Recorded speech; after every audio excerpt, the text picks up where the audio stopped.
अच्छा, अब आज मैंने आपके लिए लेके आया हूँ सिनोनिम्स। ठीक है, ये सिनोनिम आपको हर टेस्ट में आते हैं। हर टेस्ट में का मतलब है हर टेस्ट में।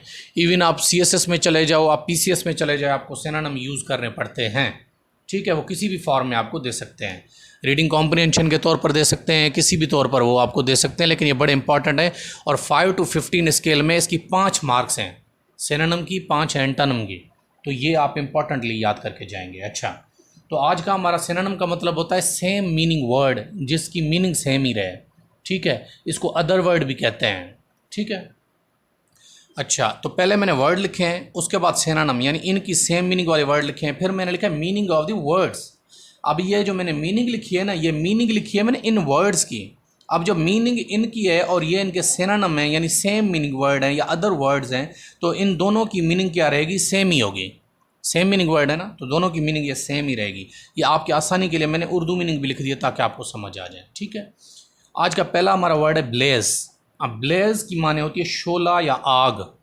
ठीक है, इसका सिनोनिम या सेम मीनिंग वर्ड है फायर, आग। दूसरा हमारे पास वर्ड है बिनाइन। अब बिनाइन है, ये जी जो है ना इसमें ये साइलेंट है। ठीक है, बिनाइन। बिनाइन का मतलब होता है रहम दिल, रहम करने वाला, रहम दिल रखने वाला। इसका जो सिनोनिम वर्ड है वो है जेंटल। थर्ड हमारे पास आज का वर्ड है अपराइजिंग। अपराइजिंग का मतलब होता है हंगामा। आपने देखा होगा ना, ये सियासी पार्टियां या ये कुछ लोग हंगामा आराई करते हैं। आप रोज़ सुनते होंगे ना न्यूज़ पर कि आज लोगों ने वहाँ पर हंगामा आराई की। ठीक है ना, हंगामा किसको कहते हैं? हंगामा बर्पा कर देना। ठीक है, झगड़ा बर्पा कर देना, उसको इंग्लिश में कहते हैं अपराइजिंग। अपराइजिंग का जो सिनोनिम या अदर वर्ड है या सेम मीनिंग वर्ड है वो है आउट ब्रेक, हंगामा कर देना। फोर्थ वर्ड है जेलस। अब जेलस का मतलब है हसद करने वाला, जलने वाला। कोई किसी पर जलता है ना, ठीक है, एक तो जलता है आग लग जाती है, वो नहीं, किसी को देखकर, किसी की तरक्की को देखकर, किसी की खुशी को देखकर जलना। और ये बीमारी आजकल हमारे मुआशरे में जो है आम पाई जा रही है, अल्लाह माफ़ करे। जेलस, हसद करने वाला। तो इसका जो सिनोनिम या अदर मीनिंग वर्ड है वो है ग्रजिंग। ठीक, उसके बाद फिफ्थ वर्ड है हमारे पास क्लस्टर। क्लस्टर का माने होती है मजमुआ, क्लस्टर ऑफ स्टार्स जैसे कहते हैं, यानी ये सितारों का मजमुआ। जब तारे इकट्ठे हो जाते हैं ना, आपस में खड़े होते हैं, उन्हें क्लस्टर कहा जाता है। क्लस्टर का मतलब होता है मजमुआ किसी चीज़ का। तो इसका जो अदर वर्ड है या सेम मीनिंग वर्ड है असेंबली। अच्छा, एक इंपॉर्टेंट चीज़ आपको बताता जाऊँ, क्योंकि कैंडिडेट्स जो है ना इसमें काफ़ी परेशान होते हैं। वो कहते हैं सर आईबीए जो है ना वो तो हमें कंटेक्चुअल मीनिंग कहता है। माने कंटेक्चुअल इसकी मीनिंग क्या है या कंटेक्चुअल इसका सिनोनिम क्या बनेगा? अब देखें, ब्लेज का सिनोनिम वर्ड है फायर।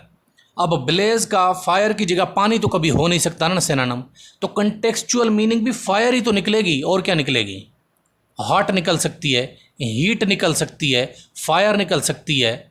ठीक है ना, तो यही निकलेगी ना। और कंटेक्चुअल इसकी मीनिंग क्या निकल सकती है? तो आग की मीनिंग, शोले की मीनिंग जो है कंटेक्स्ट में किसी भी तरीके से आप यूज़ करें तो आग ही निकलेगी, शोला ही निकलेगी, कोई और तो नहीं निकलेगी। तो आपको जो मैं ये लिख के दे रहा हूँ यही याद करें, इंशाल्लाह आईबीएम में आपको बड़े काम आएंगे। और आईबीएम में होपफुली जो आपको काम करवाने जा रहा हूँ मैं या करवा रहा हूँ, इंशाल्लाह इसी में से आपको आ जाएगा, आपका ये पोर्शन इंशाल्लाह क्लियर हो जाएगा।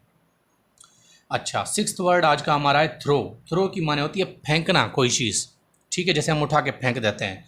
इसका सिनोनिम या अदर वर्ड या सेम मीनिंग वर्ड जो है वो है टॉस। आपने देखा होगा ना क्रिकेट में टॉस करते हैं, तो टॉस हम क्यों बोलते हैं इसको पता है? क्योंकि उसमें देखें सिक्का यूँ उछाला जाता है, सिक्के को यूँ फेंका जाता है, इसलिए इसको कहते हैं टॉस। ठीक है, तो थ्रो का अदर वर्ड या सेम मीनिंग वर्ड है टॉस। अच्छा, सेवन्थ वर्ड है हमारे पास अक्यूमुलेट। अब अक्यूमुलेट, ये देखें ACCUMULAT है। ठीक है ना, ये मैं थोड़ा मिला के लिखता हूँ तो इसमें आप कंफ्यूज ना होइएगा। और अच्छा, ये वर्ड जो है, ये वर्ड और बिनाइन वर्ड, इन दोनों वर्ड की स्पेलिंग्स भी आप याद कर लीजिएगा, क्योंकि ये स्पेलिंग्स आपको जो स्पेल करेक्शन वर्ड्स हैं ना उनमें भी काम आ सकती है, क्योंकि इनकी स्पेलिंग माने कंफ्यूज करने जैसी है। तो ये स्पेलिंग आप याद कर लीजिएगा। अक्यूमुलेट का मतलब होता है इकट्ठा करना, कोई चीज़ इकट्ठे करना। ठीक है ना, जमा करना। उसको उसका सिनोनिम या अदर मीनिंग वर्ड है वो है कंपाइल। कंपाइल की माने भी होती है इकट्ठा करना। अच्छा, आज का हमारा लास्ट वर्ड सिनोनिम के सेक्शन में जो वर्ड है वो है लेगेसी। अब लेगेसी की माने होती है विरसा या विरासत। अच्छा, लेगेसी की माने जायज़ भी होती है। ठीक है। लेगेसी के माने कानूनी भी होती है। अब विरसा या विरासत कानूनी तौर पर मिलता है ना हमें, ठीक है ना, तो ये चीज़ कहते हैं ना हमें विरसे में मिली है, कानून के तौर पर हमें मिली है, ठीक है ना। तो लेगेसी का सिनोनिम वर्ड जो मतलब है वो है हेरिटेज। हेरिटेज का मतलब भी होता है विरसा या विरासत, इसका लॉफुल भी होता है, ठीक है, लेकिन मैंने एक ही लिखा है आपकी आसानी के लिए। तो ये आप लोग याद कर लेंगे इंशाल्लाह। इससे आगे जो है हम नेक्स्ट लेक्चर में चलेंगे। Thank you very much.